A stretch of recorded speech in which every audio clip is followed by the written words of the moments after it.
he took the game for the Imon and Shakib Sabbir Mahmudullah ভাইকে জাতীয় দলে চাই।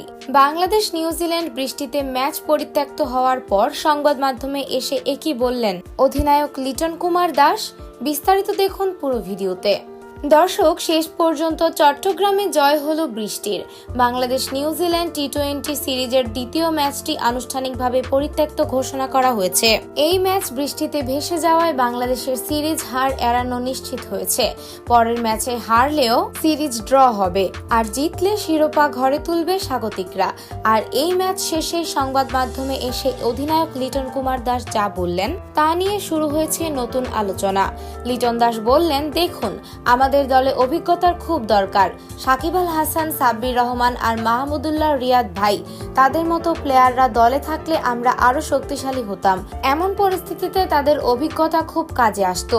তিনি আরো বলেন, নতুনদের সুযোগ দিতে হবে, ঠিক আছে, কিন্তু অভিজ্ঞদের অবদান কখনোই ভুলে গেলে চলবে না।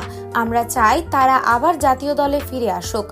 বৃষ্টিতে ম্যাচ না হলেও লিটনের এই বক্তব্য যেন নতুন করে আলোচনার জন্ম দিয়েছে।